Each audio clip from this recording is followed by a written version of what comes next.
Hai, apa kabar semuanya? Semoga kabar Anda baik-baik saja.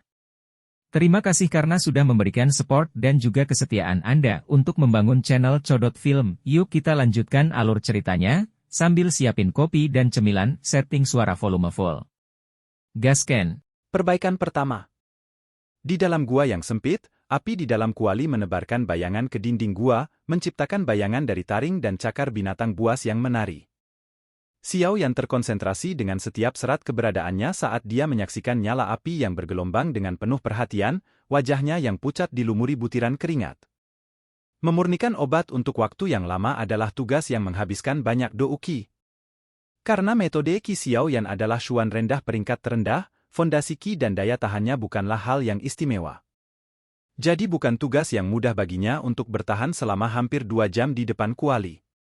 Yao Lao menyipitkan matanya saat dia menatap Xiao Yan, yang sekali lagi berhasil memperbaiki rumput gumpalan darah menjadi bubuk putih halus. Mengetahui bahwa Xiao Yan telah mencapai batasnya, Yao Lao mengangguk sedikit dan dengan lembut berkata, "Oh bagus, istirahatlah." Mendengar ini, bahu Xiao Yan segera turun dan tubuhnya dengan lembut jatuh ke lantai sedingin es seolah-olah semua energi di tubuhnya tiba-tiba terkuras habis. Terengah-engah, dadanya naik dan turun dengan cepat, babak belur karena kelelahan, dia bahkan hampir tidak bisa mengangkat satu jari pun sekarang. Latihan sekarang akan memberikan efek terbaik. Kata Yao Lao acuh tak acuh saat dia melirik ke arah Xiao Yan yang terbaring tak bernyawa di tanah.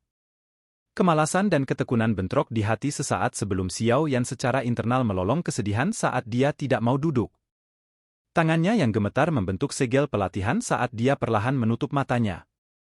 Melihat sikap Xiao Yan, Yao Lao tertawa saat pandangannya beralih ke 10 kotak giok di depan kuali.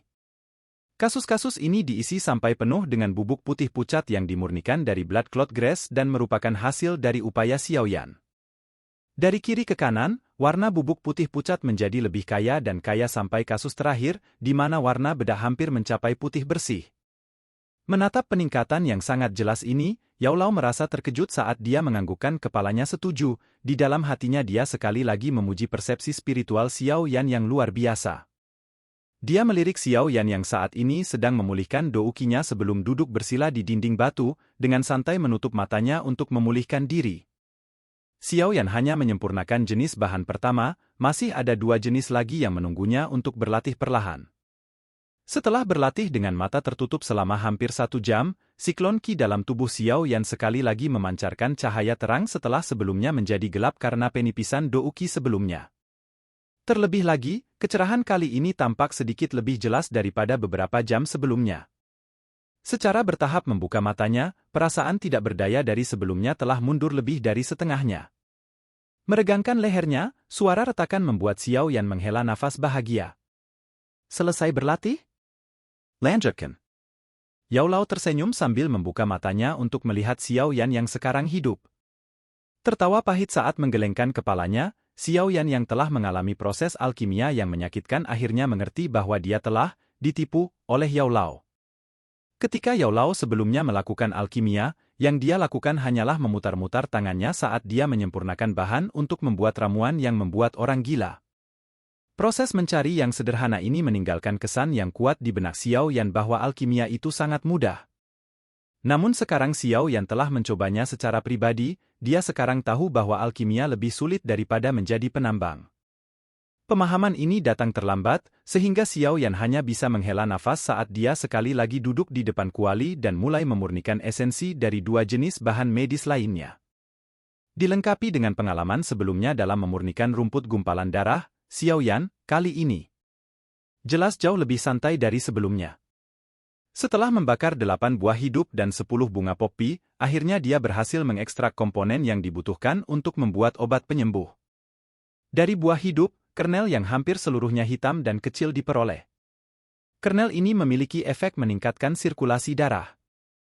Jika tentara bayaran berpengalaman terluka di hutan belantara saat kekurangan obat penyembuhan, seringkali dia akan menggiling buah hidup dan menggunakannya untuk meringankan cedera. Dari bunga poppy, cairan merah mudah diperoleh. Cairan jenis ini memiliki efek mati rasa dan dapat digunakan untuk meredakan nyeri. Mengamati 3 obat yang telah diatur dengan rapi di depan Xiao Yan, Yao Lao mengangguk sedikit dan dengan tenang berkata, semua bahan yang dibutuhkan telah disempurnakan, sekarang menggabungkan kemampuan medis mereka. Ini adalah langkah terpenting dalam alkimia. Sambil menghela nafas, Xiao Yan mengangguk dengan hormat. Dengan mahir melempar bubuk putih murni ke dalam kuali, dia menghirupnya di bawah api hangat selama sekitar 10 menit sampai bubuk putih murni berubah sedikit kemerahan sebelum segera menuangkan cairan bunga poppy juga. Saat cairan memasuki kuali, cairan itu membungkus bubuk putih bersih. Mendidih untuk waktu yang singkat di dalam nyala api, kedua bahan tersebut perlahan-lahan menyatu menjadi cairan kental, merah dan terang. Persepsi spiritualnya berusaha untuk mengontrol suhu nyala api saat cairan kental berwarna merah muda diisap perlahan. Karena terus dipanggang di atas api, cairan kental secara bertahap berubah menjadi pasta merah tua. Melalui lensa transparan, Xiao Yan menatap tak tergoyahkan pada pasta merah tua di dalam kuali. Sedikit ragu-ragu, dia akhirnya melemparkan kernel hitam kecil dari buah hidup. Meskipun inti hitam kecil memasuki kuali, tidak ada yang terjadi. Kernel kecil memantul dalam nyala api, menolak untuk melebur menjadi pasta merah tua.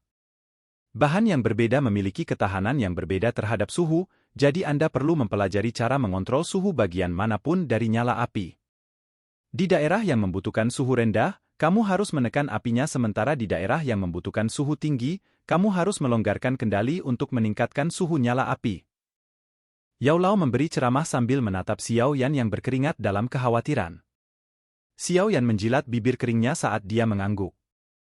Dia segera membagi sebagian dari persepsi spiritualnya untuk mengontrol nyala api di bawah inti kecil untuk secara bertahap meningkatkan suhunya. Bang! Saat persepsi spiritual melonggarkan kendalinya atas suhu, satu nyala api yang tidak terkendali dengan keras melonjak dan membakar setengah dari kernel hitam kecil menjadi abu dalam sekejap, menyebabkan Xiao Yan berkeringat dingin saat dia buru-buru menekan api dengan putus asa. Satu bagian dari persepsi spiritualnya harus menjaga suhu satu sisi nyala api, sementara bagian lain harus menaikkan suhu sisi lain nyala api. Multitasking semacam ini menyebabkan sakit kepala bagi Xiao Yan. Namun, setelah melalui beberapa situasi berbahaya, Xiao Yan akhirnya tenang dari keadaan bingungnya.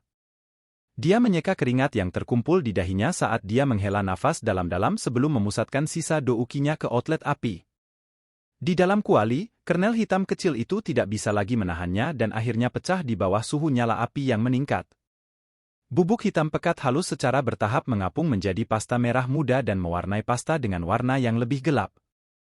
Saat sejumput terakhir bubuk hitam pekat melayang ke dalam pasta, Xiao Yan akhirnya menghela nafas panjang.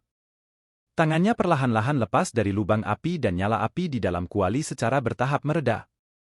Saat melihat Xiao Yan yang terengah-engah, Yao Lao tersenyum tipis sambil melambaikan tangannya, mengangkat tutup kuali dan meletakkannya di lantai. Dengan tangan kanannya, dia menghendaki gumpalan besar pasta merah tua itu melompat ke atas, di mana itu tetap mengambang di udara. Yao Lao melihat ke arah pasta merah tua yang mengeluarkan bau obat yang kuat. Tangannya membuat gerakan memotong di udara saat pasta merah tua itu dipotong menjadi setidaknya 100 potongan kecil. Mengambil cincin penyimpanan dari Xiao Yan, Yao Lao menjentikannya karena lebih dari 100 botol giok kecil tiba-tiba tersebar di seluruh gua yang sempit. Setelah mengatur botol giok, Yao Lao melambaikan tangannya lagi saat cairan seperti pasta di udara dengan akurat mendarat ke botol giok. Secara acak memilih botol giok, Yao Lao tersenyum saat dia memberikannya kepada Xiao Yan sambil bergurau, "Oh selamat, percobaan alkimia pertamamu berhasil."